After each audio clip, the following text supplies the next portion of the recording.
தென்னாடுடைய சிவனே போற்றி, எந்நாட்டவர்க்கும் இறைவா போற்றி. அனைத்து தமிழ் உள்ளங்களுக்கும் கனிவான வணக்கங்கள். என்னதான் நடக்கிறது நம் வாழ்வில்? நமது வாழ்க்கை பயணம் எதை நோக்கி நகர்கிறது? எவ்வளவு உழைத்தாலும் பணத்தினை சேர்க்க முடியவில்லையே. வீண் விரயங்களும் செலவுகளும் வந்து கொண்டே உள்ளதே. என்னதான் காரணம்? இது தீர என்ன வழி?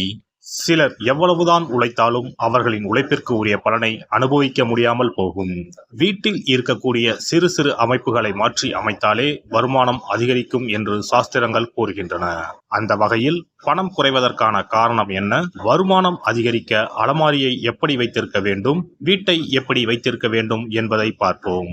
பணம் வைக்கும் அலமாரியின் மீது குபேரர் சிலையை வைத்தால் பண வரவு தடை இல்லாமல் கிடைக்கும் என்பது நம்பிக்கை. குபேரன் இருக்கக்கூடிய இடம் வடக்கு. எனவே அலமாரியின் மீது குபேரன் சிலையை வைக்கும் பொழுது வடக்கு திசையை நோக்கி வையுங்கள். சிறப்பான பணவரவு உண்டாகும்.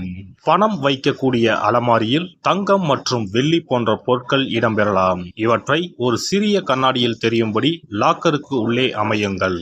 அந்த இடத்தில் பச்சை நிற புடவை உடுத்திய கஜலட்சுமி படம் ஒன்றை வையுங்கள். பணத்தை ஈர்க்கக்கூடிய பச்சை கற்பூரம், கிராம்பு, ஏலக்காய் போன்ற வாசனை மிகுந்த பொருட்களை போட்டு வையுங்கள். உங்க பீரோ இப்படி இருந்தால் பணம் குறையாது, சேர்ந்து கொண்டே இருக்கும். பணம் வைக்கும் அலமாரியின் உள்ளே மற்ற தேவையில்லாத பொருட்களை அப்புறப்படுத்துங்கள். புதிய துணிமணிகள் அல்லது அனுதினம் பயன்படுத்தக்கூடிய துணிமணிகளை அழகாக நேர்த்தியாக அடுக்கி வையுங்கள். பூச்சிகள், தூசுகள் சேராமல் ரசக்கற்பூரத்தை போட்டு வையுங்கள். கூர்மையான ஆயுதங்கள் அல்லது இரும்பு சார்ந்த பொருட்களை வைக்காதீர்கள். இது சனி தோஷத்தை ஏற்படுத்தும். பணத்தை சேரவிடாது தடுக்கும். பணம் வைக்கக்கூடிய இடத்தில் சிவப்பு நிறம் சார்ந்த பொருட்கள் இருப்பது நல்லது.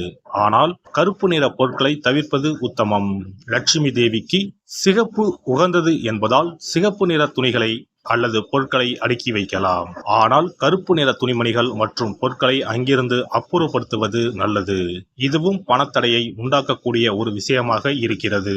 உங்கள் வீட்டின் பீரோவிற்கு பின்னால் பழைய கிழிந்து போன பாய் அல்லது துடைப்பம் வைப்பது அதிர்ஷ்டத்தை தடுக்கும் செயலாகும். கிழிந்து போன, நைந்து போன துணிமணிகள், பாய், துடைப்பம் போன்றவற்றை ஒருபோதும் வீட்டில் வைத்திருக்க கூடாது. அதை குப்பை தொட்டியில் போட்டு விடுங்கள். வீண் விரயம், மருத்துவ செலவுகள், அனாமத்தாக பணம் செலவழிவது போன்றவை இருந்தால் உங்களுடைய வீட்டில் இருக்கக்கூடிய கழிவறை மற்றும் பாத்ரூம் கதவுகளை எப்பொழுதும் மூடி வைத்திருக்கிறீர்களா என்பதை கவனியுங்கள். பழங்காலங்களில் இவை வெளியே இருந்தன. ஆனால் மாடர்ன் உலகில் வீட்டிற்கு உள்ளே இருப்பதால் இவற்றை திறந்த நிலையில் வைத்திருந்தால் பணமானது வீண் செலவழியும் என்று வாஸ்து சாஸ்திரம் கூறுகிறது. வீட்டின் பின்புறம் ஒற்றை மரம் இருப்பது நல்லதல்ல. ஒற்றை மரம் பின்புறம் இருந்தால் குடும்பத்திற்கு ஆகாது. சண்டை சச்சரவுகள் அடிக்கடி வரும் என்று நம்பப்படுகிறது. மேலும் இது பணத்தடையை ஏற்படுத்தி வருமானத்தை குறை செய்யும். மரம் வளர்த்தால் இடைவெளி விட்டு நிறைய மரங்களை வளருங்கள். எல்லாம் வல்ல இறையருளால் நீங்களும் உங்கள் அன்பு குடும்பமும் உடல் நலம், நீலாயுள், நிறை செல்வம், உயர் புகழ், மெய்ஞானம் ஓங்கி வாழ்க வளமுடன்.